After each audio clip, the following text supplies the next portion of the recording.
Hello guys, एक बार आपका पुनः स्वागत है आपके परमप्रिय channel Civil English Grammar Classes में।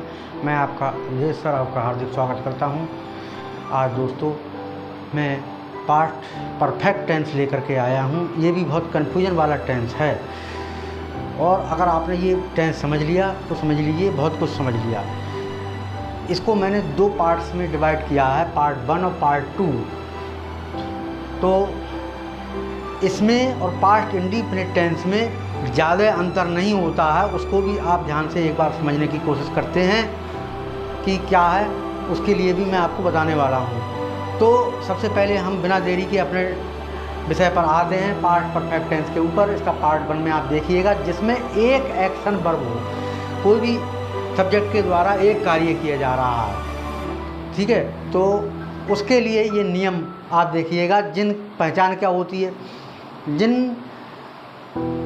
वाक्यों में क्रिया के बाद चुका था, चुकी थी, चुके थे, लिया था, दिया था, खाया था, थी, थे या ये इत्यादि शब्द आते हैं। जैसे लिया था, जैसे वह दिल्ली गया था, गया के बाद था आ गया, तो ये पास्ट परफेक्ट में आ जाएगा। अगर मैं कहता वह दिल्ली गया तो वो पास्ट इंडिफिनिट में है, ठीक है। तो इनकी एक तुलना भी यहाँ पर कर लीजिए। जिन क्रिया सब्जेक्ट के बाद यानी सब्जेक्ट के द्वारा किसी भी काम को किया जाता है तो वो टेंस की कैटेगरी में वाक्य आ जाते हैं। तो सब्जेक्ट के द्वारा जो भी क्रिया की जाती है उसके अंत में अगर ए आ रहा है, जैसे गया, गई, गए, गए, तो ये तो पास्ट इंडिफिनिट में आएगा। लेकिन हम कहें गया था, गई थी, गए थे, लिया था, दिया था, किया था, उसमें था थी से जोड़ दिया जाता है तो पास्ट परफेक्ट में आ जाता है। तो पास्ट परफेक्ट की ये बहुत सरल सी ये बात समझ लीजिए कि जो भी चीज़ दी हुई है उसके लास्ट में था थी थे आ जाए तो वो पास्ट परफेक्ट में होता है। और केवल साधारण ए की मात्रा वाली क्रिया लास्ट में आ जाए, जैसे गया, गई, गए, खाया, खाई, खाए, तो वो पास्ट इंडिफिनिट में कहलाती है। मैंने तुलना इसलिए कराई कि इन दोनों में कन्फ्यूजन रहता है। तो पास्ट परफेक्ट टेंस की जो हेल्पिंग वर्ब होती है उसमें क्या लगाते हैं, हैड प्लस वर्ब की थर्ड फॉर्म लगाते हैं, और सभी सब्जेक्ट के साथ हैड का प्रयोग किया जाता है इसमें, चाहे सिंगुलर नंबर हो सब्जेक्ट, चाहे प्लूरल में हो। इसके बाद अगर अफर्मेटिव सेंटेंस की बात करते हैं यहाँ पर, तो subject plus had plus verb की थर्ड फॉर्म प्लस ऑब्जेक्ट आ रहा है। ये अफर्मेटिव में नियम। अफर्मेटिव का मतलब जो ना नेगेटिव हो ना इंट्रोगेटिव हो। इसी के बाद में दूसरा आपका आ जाता है नेगेटिव। नेगेटिव में क्या करते हैं, सब्जेक्ट प्लस हैड प्लस उसके बाद नॉट जोड़ देते हैं, वर्ब की थर्ड फॉर्म प्लस ऑब्जेक्ट आ जाता है। उसके बाद इंट्रोगेटिव में WH फैमिली का कोई भी शब्द हो, जैसे 9 शब्द मैंने बताए हैं आपको, पिछले भी आपने देखे होंगे वीडियो में। तो उसके बाद plus had plus subject plus be verb की थर्ड फॉर्म प्लस ऑब्जेक्ट आ जाता है। उसके बाद नेगेटिव इंट्रोगेटिव होता है तो WH family plus had plus subject plus not plus verb की थर्ड फॉर्म प्लस ऑब्जेक्ट आ जाएगा।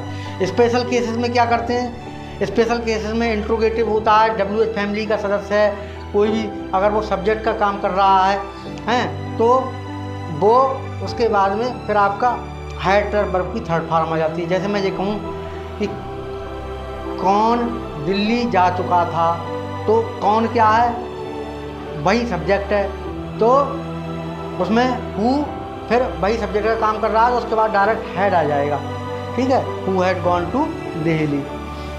इसी प्रकार से नेगेटिव इंट्रोगेटिव हो, अगर WH फैमिली का ही सदस्य सब्जेक्ट का काम कर रहा है तो उसमें सब्जेक्ट की हमें अलग से कोई आवश्यकता ही नहीं है।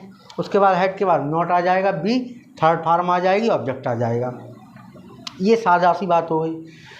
इसके बाद में यदि जिसमें अब पार्ट 2 पर आ जाते हैं, जिसमें दो एक्शन वर्ब होती हैं। जैसे इसमें यदि कंजंक्शन बिफोर दिया गया हो, बिफोर दिया हो और या आफ्टर दिया गया हो। जैसे बिफोर दिया गया होता है पहले, तो पहले पास्ट इंडिफिनिट टेंस बनेगा, पहले पास्ट परफेक्ट टेंस बनेगा, बाद में पास्ट इंडिफिनिट बनेगा, ठीक है। तो बिफोर वाले में पहले पास्ट परफेक्ट बनेगा, और बाद वाले जिसमें कंजंक्शन आफ्टर आता है उसमें बाद में पास्ट परफेक्ट बनेगा। ये सीधी सी पहचान रखो, जिसमें पहले आता है तो पास्ट परफेक्ट पहले बनेगा, और बाद आता है तो पास्ट परफेक्ट बाद में बनेगा। अब इसमें कैसे वाक्य आ जाते हैं, जैसे मेरे आने से पहले डॉक्टर आ चुके थे। तो पहले कार्य क्या हुआ, डॉक्टर का आने का। तो ठीक है, पहले जो भी कार्य होगा वो पहले बनेगा। तो पहले क्या बना, डॉक्टर आ चुके थे। अब बिफोर वाला दे रहे हैं, तो इसको हम कैसे बनाएंगे, इस टाइप के सेंटेंसेस को थोड़ा सा अभ्यास करेंगे। कि देखिएगा,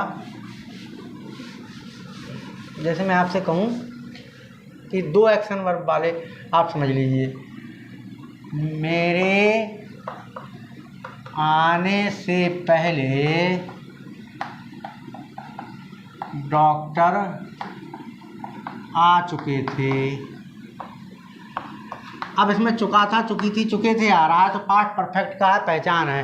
पहले दिया गया है कंजंक्शन, तो पहले परफेक्ट का आएगा, यानी कि पहले काम डॉक्टर आ चुके थे। तो doctor had come, came, come, third form लग गई। डॉक्टर हैड कम, और बिफोर कंजंक्शन क्या दिया है, बिफोर, बिफोर और मेरे आने से पहले, तो ये बाद वाला काम बन जाएगा, ये पास्ट इंडीम बनेगा। बिफोर आई केम।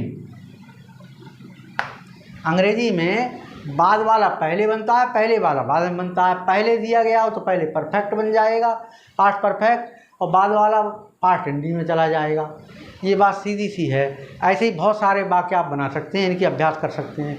इसी के बाद में अगर दूसरी कैटेगरी का आ जाए,